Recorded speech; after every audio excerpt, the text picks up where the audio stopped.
शुभ प्रभात बच्चों। आज के वीडियो में हम पढ़ेंगे वचन के बारे में। वचन से किसी भी संज्ञा अथवा सर्वनाम शब्दों के एक या एक से अधिक होने का बोध होता है। हम ये भी कह सकते हैं कि वचन से किसी भी व्यक्ति, वस्तु, स्थान के एक या एक से अधिक होने का बोध होता है। अब नीचे दिए वाक्यों को पढ़ो। मछुआरे नाव में हैं, घोड़े अस्तबल में हैं, बच्चे मेला देखने जा रहे हैं।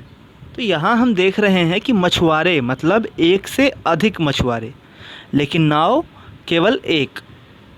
तो मछुआरे एक से अधिक, तो मछुआरे हो गया हमारा बहुवचन, और जिससे गिनती में एक का पता चले उसे हम एक वचन कहते हैं।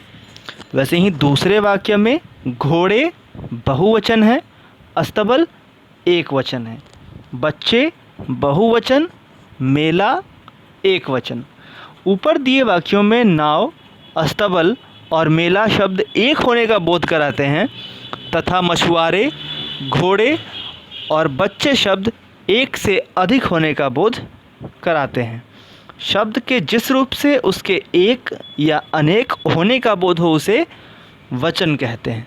वचन की परिभाषा क्या है कि शब्द के जिस रूप से उसके एक या अनेक होने का बोध हो उसे वचन कहते हैं। वचन दो प्रकार के होते हैं, एक वचन और बहुवचन। शब्द के जिस रूप से उसके एक होने का पता चले उसे एक वचन कहते हैं। कुछ एक वचन शब्दों के रूप हैं बस्ता, लड़का, बगीचा, मेज़, बस, सड़क, माला, बालिका। शब्द के जिस रूप से उसके एक से अधिक होने का पता चले उसे बहुवचन कहते हैं। हम इसे साधारण शब्दों में कह सकते हैं कि जिससे एक का पता चले एक वचन, जिससे एक से अधिक का पता चले बहुवचन। कुछ बहुवचन शब्दों के रूप हैं बस्ते, लड़के, बगीचे, मेज़ें, बसें, सड़कें, मालाएं और बालिकाएं।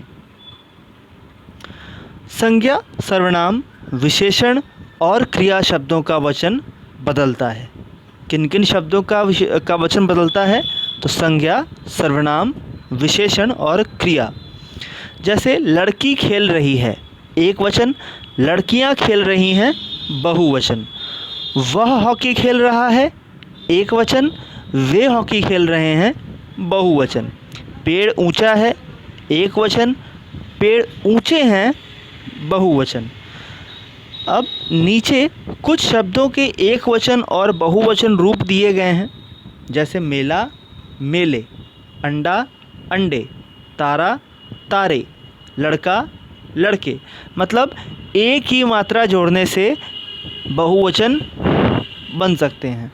वहीं कभी कभी यहाँ जोड़कर भी हम बहुवचन को बनाते हैं, जैसे घड़ी, घड़ियाँ, चूड़ी, चूड़ियाँ, कली, कलियाँ। यहाँ मात्रा पे हमें ध्यान देना होगा कि जो भी दीर्घ ई की मात्रा है वो ह्रस्व व ई में बदल जाती है। पुड़िया, पुड़ियाँ, कहानी, कहानियाँ, चिड़िया, चिड़ियाँ, मिठाई, मिठाइयाँ। आगे है एक वचन से बहुवचन के कुछ और उदाहरण, जैसे लता, लताएं, माता, माताएं, कक्षा, कक्षाएं, दिशा, दिशाएं, ऋतु, ऋतुएं, कन्या, कन्याएं। और भी बहुत सारे उदाहरण हो सकते हैं। कुछ शब्द ऐसे भी होते हैं जिनका रूप एक वचन और बहुवचन में समान रहता है। कुछ शब्द ऐसे भी होते हैं जिनका रूप एक वचन और बहुवचन में समान रहता है।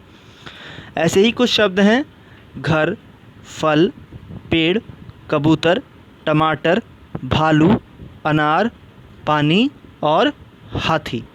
जैसे हम ये नहीं कहते हैं कि मेरे पास दो घरें हैं, हम कहते हैं मेरे पास दो घर है। रोहन के पास एक फल है, रीमा के पास दो फल है। आसमान में कबूतर उड़ रहा है, आसमान में कई कबूतर उड़ रहे हैं। किंतु, के, को, से, में, पर के लिए चिन्हों के साथ इनका रूप बदलता है। जैसे फलों को टोकरी में रख दो, कबूतरों को दाना डाल दो। अब हमने जाना कि शब्दों के जिस रूप से उसके एक या अनेक होने का बोध हो उसे वचन कहते हैं, और वचन के दो प्रकार होते हैं, एक वचन और बहुवचन। आओ कुछ करें, इस पे भी हम चर्चा कर लें। कली कलियाँ, नाली नालियाँ, माता माताएं, कक्षा कक्षाएं, कविता कविताएं, मेज़ मेज़ें, तिनका तिनके, तितली तितलियाँ। आज के लिए इतना ही। अगली वीडियो में मिलेंगे फिर से नए पाठ के साथ। तब तक के लिए धन्यवाद।